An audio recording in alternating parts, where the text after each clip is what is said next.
Hi, welcome back to my channel. I'm the one they call Peachy Pie, and you are most welcome to be here. Okay, so people have been talking about Amber Heard and Johnny Depp's looks for the court trial, I suppose. And I thought we'd take a look at it. And a lot of people are accusing Amber of copying Johnny's looks. So I'm here to tell you why I say objection, hearsay.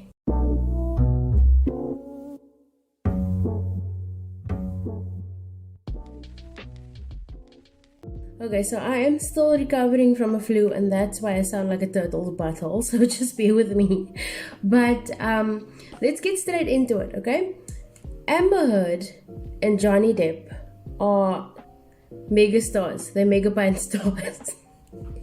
But that means that they are most likely, if not entirely likely, to have a stylist on hand like 24 hours of the day.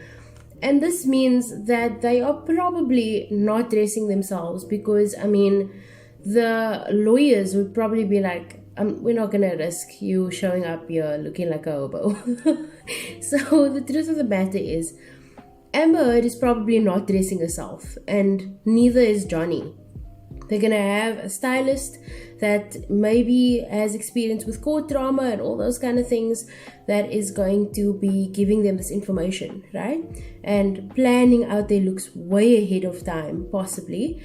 And the second point is actually the lawyers might have something to do with their appearance, right? The lawyers might say, you got to dress a certain way to intimidate your opponent, or you got to dress a certain way to come across as a victim.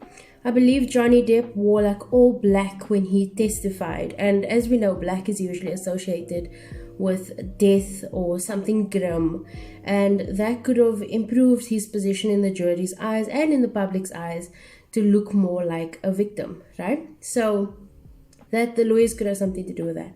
My next point is that Amber has mentioned that she has never been a victim, right? When Camille asked her about her op-ed. I do find this a very strange statement to make, and I found her very aggressive when she said it. But anyway, that's beside the point. So I've noticed that she's technically not dressing in the typical victim fashion. If you want someone to consider you as a female, a victim, especially in the courtroom, chances are you're going to dress in a lot more softer, feminine tones. Your appearance is not going to be as austere. She comes across either like a angry librarian or like a school principal, you know? That's the kind of style of her outfits. And arguably, she doesn't look like a victim because that's not her intention. And I think that's coming across well. However, I do think that that's potentially hurting her case, because when she testified in front of people trying to get them to sympathize with her story, I think she could have benefited a lot more from looking like a victim, to be honest with you, being in more soft and neutral tones, and being looking like someone who is a little bit less well put together, I think would have helped her case in that way. Not just wearing less makeup, but just looking a bit more vulnerable, in a better sense of words. Yeah, okay. Next, there is psychology in colors. We know this for certain because the Huffington Post released a photo a couple years back already. I believe it was in 2016. In which they spoke about, they released a picture called the Color Emotion Guide, which is something that I also use when drawing up images for websites and things like that. I try to think about not only how to represent my personality best, but also what message am I going to convey to people. So I'm going to link this in the description, or actually I'm going to link it in a pinned comment. But the Color Emotion Guide, I'm on the website from Oberlo, right? Yellow stands for optimism, right? Orange stands for friendly, cheerful, confidence. Red would stand for excitement, bold, and youthful. Purple would stand for creative, imaginative, wise. Blue stands for trust, dependable, strength. We've noticed them wearing a lot of blue in this court case. Green would indicate peaceful, growth, health. White would indicate balance, calm, and neutrality. So we're seeing a lot of these very similar colors, grays, blacks, whites, blue, on Johnny Depp and Amber Heard. I don't also know if that little bee thing on the tie is associated with a specific brand, but it's possible that they got sponsorships and are required to wear that particular item in settings where they will be seen. Some of their clothing, Johnny wears the same specs all the time, I've noticed, or well, the majority of the time I've seen him, and that might also be in relation to a brand deal. So there's a lot of dynamics at play that us as the normal viewer of the situation are not even considering, especially when it comes to their looks, right? Before we move on, I just want to mention something else, right?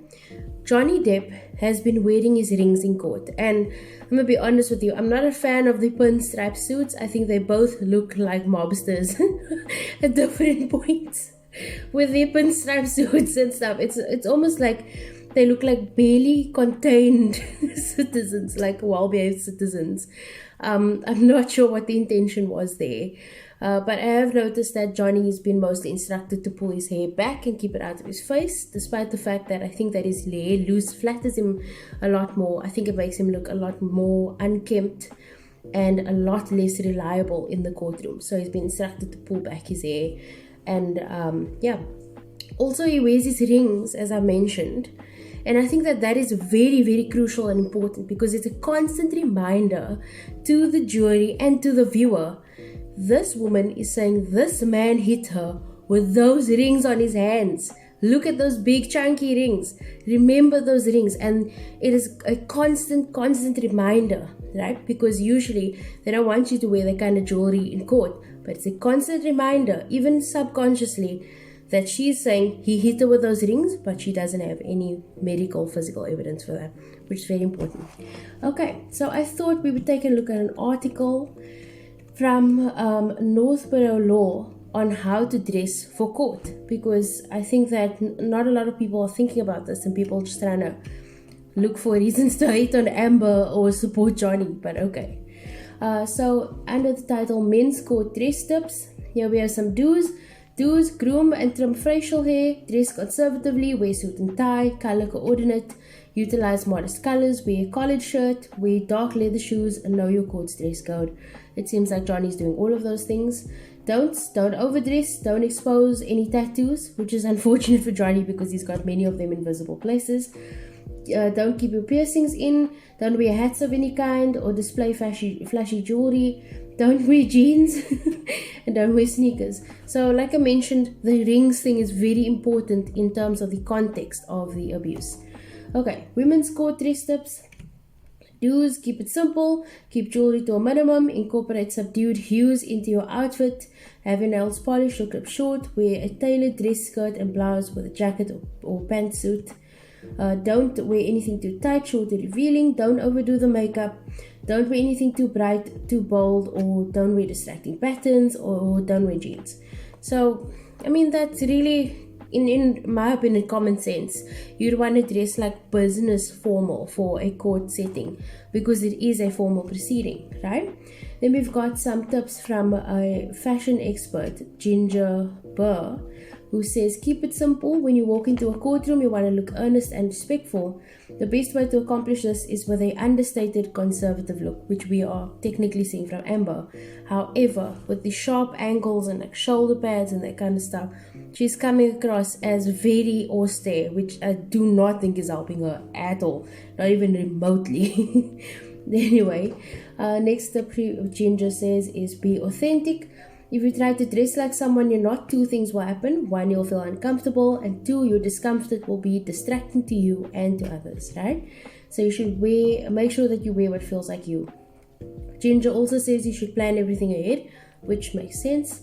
And then Sharon Kornstein says, appearances always matter, but nowhere more so than in court. Both judge and jury are listening to the proceedings, yet can't help partially basing their decision on appearances. How you dress affects your reputation and your client's outcome. So that shows you that it does not only apply to Amber and Johnny, it also applies to their lawyers. So they are possibly also speaking to or having access to a stylist that is determining what they are to wear on the days. A couple days ago, when we saw Camille cross-examine Amber Heard, we saw her wearing an all-white suit, people know that they associate white with angels. And I thought that was marvelous. All these little subtext things are just so unique and so nuanced. And it's teaching us so much about the court system, even at a distance. And yeah, so those are my points. Let me know what you think. I will leave all the information in the description and in the linked post, in the pinned comment. And I would appreciate it if you could like and subscribe if you like this video. I am a fashion buff. I used to love watching fashion TV. It was a huge passion of mine. Perhaps I'll get into it in the future. Used to design a little bit here and there. Never really took it seriously, but that's enough about me. Stay tuned for your scripture of the day, and yeah, don't forget to like and subscribe. Unless otherwise indicated, all the following scripture quotations are taken from the Holy Bible, New Living Translation, with copyright by Tyndale Foundation, used by permission of Tyndale House Publishers, all rights reserved. Okie dokie. Thank you so much for joining me. I hope you have an absolutely phenomenal day further. If you got the flu, I feel you. This flu season is just like terrible, absolutely terrible. But thank you so much for being here, even though you are sick, and I hope that you have a fantastic day further, and I wish you the most speedy recovery possible. Have a great day, and yeah, take care of yourself because you absolutely deserve it. Cheers! 그대 잠깐 눈을 붙일 때 나는 마음에 물을 붙여요 비밀의 나만의 초콜릿 그대